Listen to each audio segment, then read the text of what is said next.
Hey everyone, welcome back to the channel and welcome back to another video from my East Yorkshire Coast tour. Now, this one is just something a little bit different, and the reason being is me was saying earlier in last week's video that the weather was supposed to be nice this evening.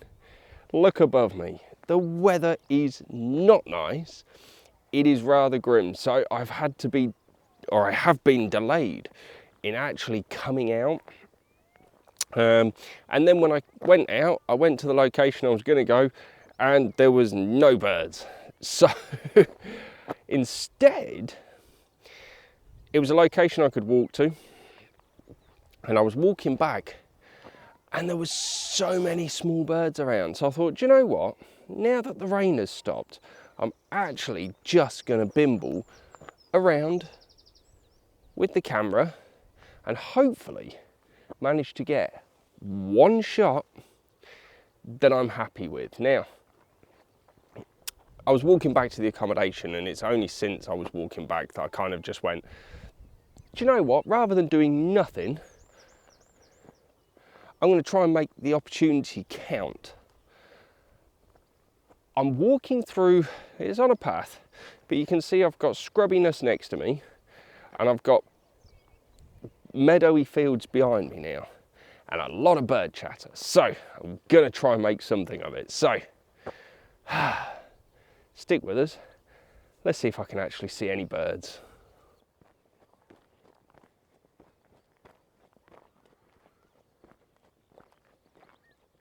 Okay, and I'm done. I've got my one shot already. So joking aside then, I've stopped at this scrub area because there was quite a few birds then started jumping around literally just after I finished filming.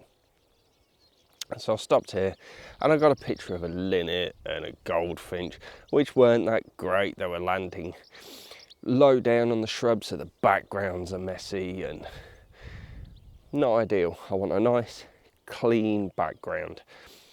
But the one thing about this scrub is obviously where there's some brambles, I believe that they are, but they've got kind of sprouted ones just coming out of the top in random areas.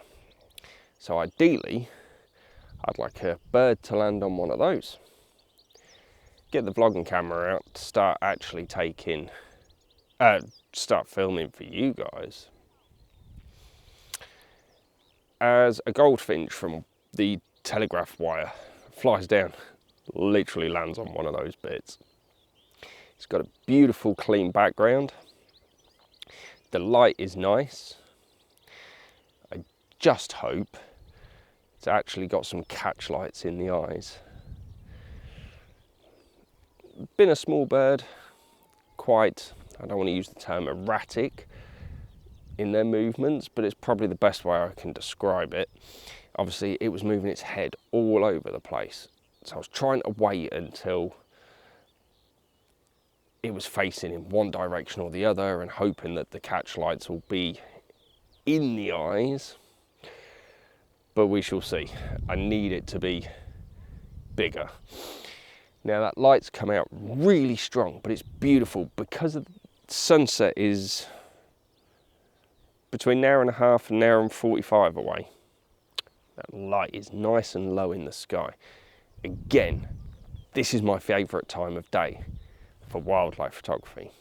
You can see how the shadow is passing literally right across half of my face. So yeah, I'm hoping this has come out all right.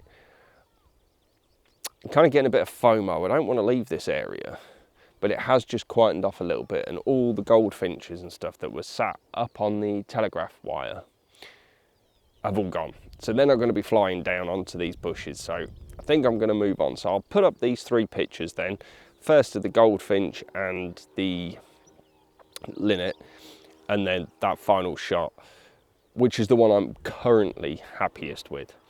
But I'm going to see if I can actually improve on that shot. So yeah, let's go find some more birdies.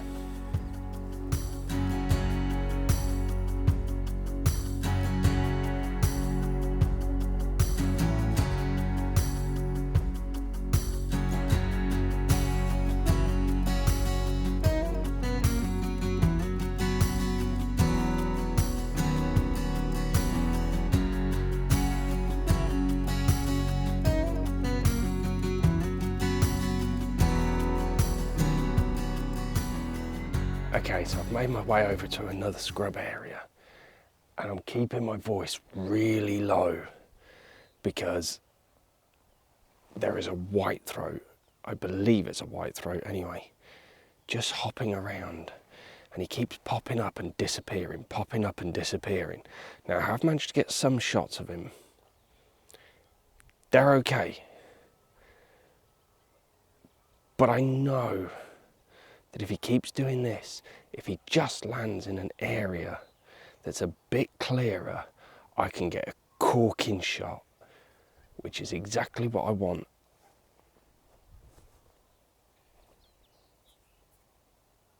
He's moved down a little bit, but I was just watching him then. I'm just waiting to see if he's going to do me a favour. It's been a while since I've photographed a whitethroat. I can see some of the reeds just keep bending down. There he is.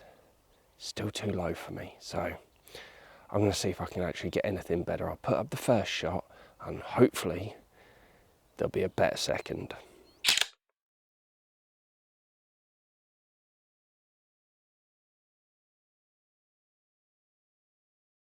Okay, so I made it over to the cliff tops and yeah, so no further luck with the whitethroat, but did see warblers, but they just weren't present enough, so it wasn't worth pressing the shutter for. I did just get a nice environmental shot of a herring gull up on, I'm going to use the term outcrop. It's not really a cliff top, it's mud and stuff that's obviously eroding away slowly. So yeah, that was nice, and I did get a bit of B-roll, but that breeze is just picking up slightly. So if you can hear it down the mic, I apologise. And also, that cloud's gone really heavy. But the bird noise is still there, so I may get some more opportunities, but I'm losing the light. And unless those clouds break up, I mean, sky looks beautiful. Don't know if you can see it behind me. Look at that. Sun's around here-ish. Just trying to push through. Looks beautiful. But not great for the photography side of things. But I'm going to keep bimbling on and hope that that sun pushes through those clouds and we get just a little bit more photography. Sunset isn't for about another 45 minutes, so you never know. Oh, I'll post up the herring gull now.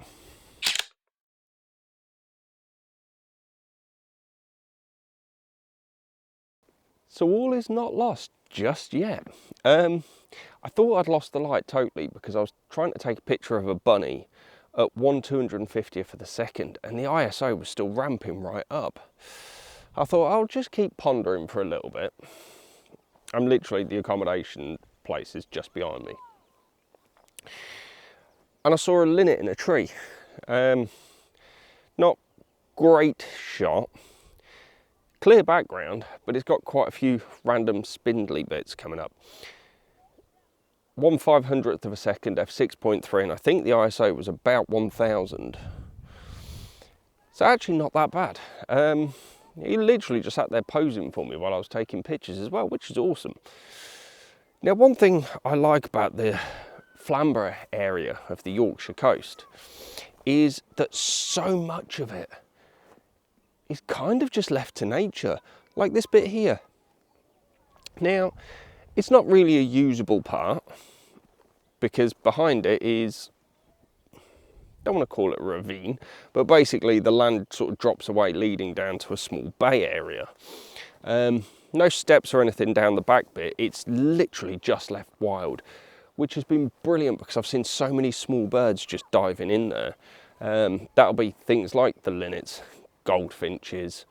I've seen some warblers as well, obviously the whitethroats.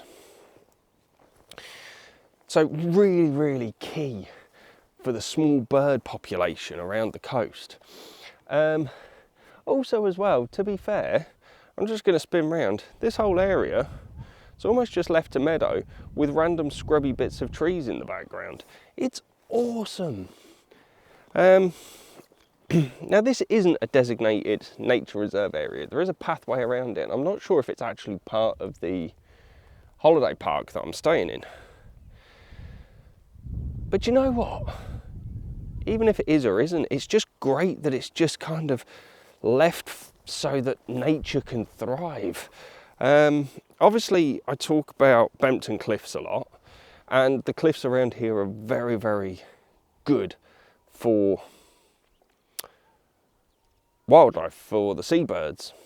Your puffins, gannets, guillemots, razorbills, pigeons, loads of pigeons live on the cliff, jackdaws and all this sort of stuff. They all reside down near the cliffs. But to have all these areas as well for the smaller birds is absolutely fantastic. So yeah, do you know what? I nearly wrote off today. Or this evening, this video anyway, because as I say, I went to the location I was going to do some coastal bird in flight photography. There was no birds, then the weather changed, and it was only when I was walking back and saw the small birds, I was like, no, do you know what? Let's make the most of this. And I'd like to believe I have. So I'm just going to head over to the cliff tops just here. I've just got to go through a swing gate. And yeah, then I'm probably going to call it a day. So I'll stick up the pictures of the linnet now and see if there's anything else.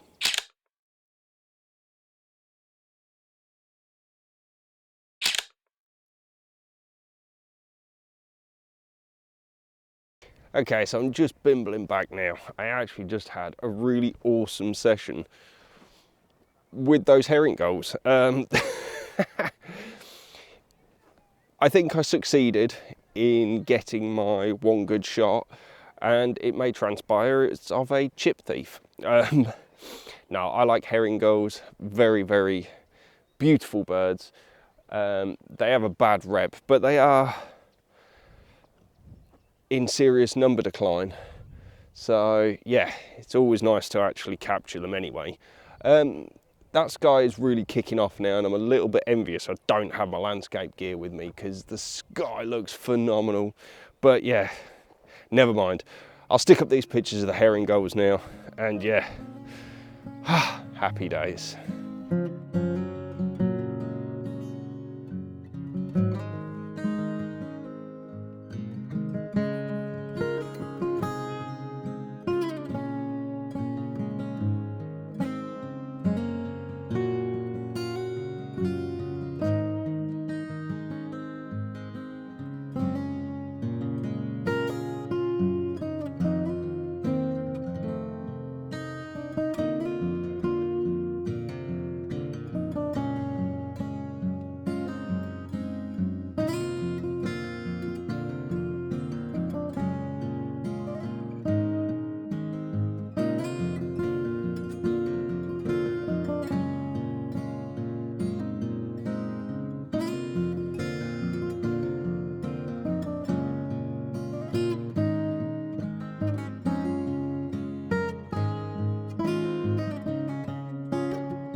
Okay, so that's me almost back at the holiday park now. So yeah, considering I nearly wrote off this evening, it's actually been a really good couple of hour bimble.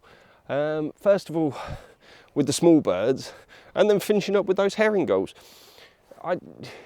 That's the thing, sometimes you just never know. I know it's not really a massive part of the Yorkshire coast to explore, but genuinely, from a photography perspective, if you just do the Yorkshire Coast walk, you've got the opportunities to get some really good images, even if you just do small sections of it. So yeah, I'm really pleased with how tonight turned out. And I'm glad I didn't sack it off when I thought I was losing the light. A couple more small birds just taking off. So yeah, well, I am going to call it now and sign out.